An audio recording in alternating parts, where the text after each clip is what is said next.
In the previous video, I showed you how to make and use this jig to make regularly spaced notches in thin pieces of wood. These layers can then be glued together in a style known as Tramp Art. In this video, I'm going to show you step by step how to use these techniques to make a simple rectangular box. The wood I'm using is 1/8 inch cherry. I like it because there's no strong grain pattern and no open pores. Maple is another good choice, or poplar. The dimensions of each piece have to be a multiple of the notch width. So for example, this piece is 13 notches wide. If you put half a notch width as an offset in each corner, this piece will actually get 12 by 20 notches. These are the components we need to make a basic box. These are going to be the sides, and these are going to be the ends, which are square. There's a first layer, a second layer, and a third layer, so that after notching them, each layer gets glued on to make a nice little pyramid like this.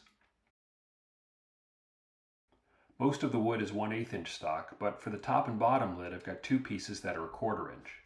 And if you don't have a 1/4 inch, you can simply take two pieces of 1/8 inch with one of them notched and the other unnotched and glue them together like this. For the large pieces, we need two 1/4 inchers, three 1/8 inchers, 4 of these squares, 5 of these, 2 of these squares, 4 of these, and 2 of these. We're also going to need plenty of 7 notch wide stock, but I'm not cutting it yet because it will depend on the individual design you're looking for. Here are the parts for the first layer. There's a top and bottom lid, 1/4 inch thick. There's a front and a back long side. This other piece is going to be for the pedestal base, so we'll set it aside. These square pieces are for the ends, one of them on each end, and the other two don't get notched. Instead, rip 1/4 inch off of them, and these are going to be lid supports. Let's glue the lid supports onto the ends first. You don't need a lot of glue here, and keep in mind that this thin wood will warp a little from the moisture on one side. Make sure to follow the grain direction here, and you can use a little 1/8 inch spacer so that there's a 1/8 inch rabbet on the top and on the bottom. These little spring clamps are very handy for clamping it, although I might let the glue tack up a little bit first so it doesn't slide all over the place.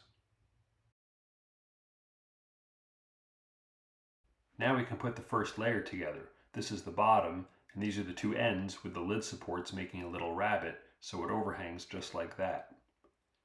Put a little glue in the rabbet.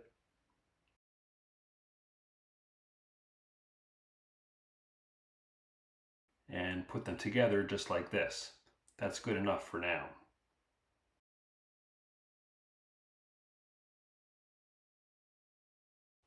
This is one of the sides, so we'll put some glue on here.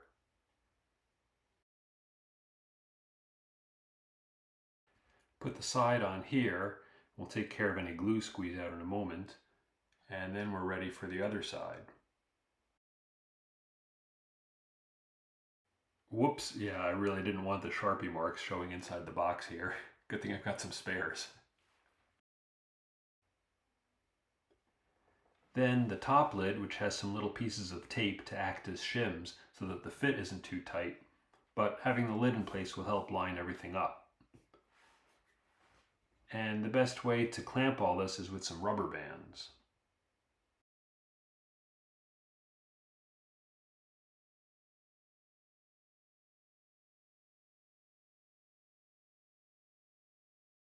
Make sure everything lines up properly, and now is also a good time to clean up any glue squeeze out.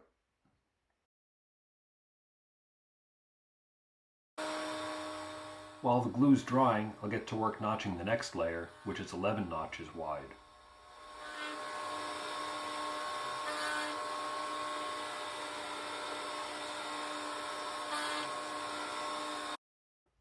Here we are so far with the first layer complete. It's got the lid, it's got the pedestal base, and now it's time to glue on the next layer. There are 5 longer pieces. One's going to go on the lid, one's going to go on the pedestal base, one's going to go on the bottom, and the other 2 are for the front and back. Then there are 2 square pieces that are going to go on the ends.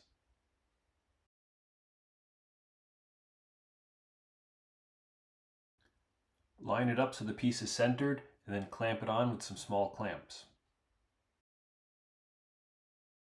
For these larger thin pieces, I like to clamp them to a piece of scrap wood so it stays flat. Here's where we are after 2 layers. We've got the box, the pedestal base, the removable lid, and then the next layer is going to be 9 notches wide. There are these 2 squares for the ends, and then some notched longer pieces. There's 1 for the lid, 2 for the front and the back, and then this last piece doesn't get notched. This is going to be the transition between the bottom of the box and the pedestal base. It needs a little special treatment, so we're not going to make that one yet. Here's what it looks like after 3 layers. These notches really add up. There's almost 1,000 of them already. The next layer is where you can start getting creative. The simplest design is probably to make some 7x7 squares and put these on, 2 for the long ends and 1 on each end. But there's lots of possibilities. Here are just a few ideas. You'll notice that these examples all have handles on top, which is a completely optional design element.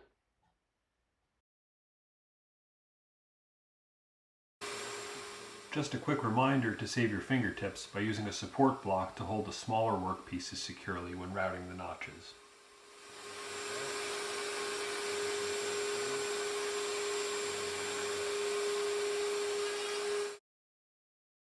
For this particular box, I'm going to try something new by making the next layer with little 3x3 squares. A crosscut sled with a wooden hold down is by far the easiest and safest way to make identical small pieces like this. The support block is essential for notching these little guys. I'll need 32 of them for this design. So here we are. The very last piece to make is this pedestal transition piece. We saved this till the end for a good reason. By all means, you don't have to do the pedestal base. You could leave it plain the way it is. You could put on 4 little squares for feet like this, or you can make a couple long rectangles this way, but in my opinion, the pedestal base really sets it off.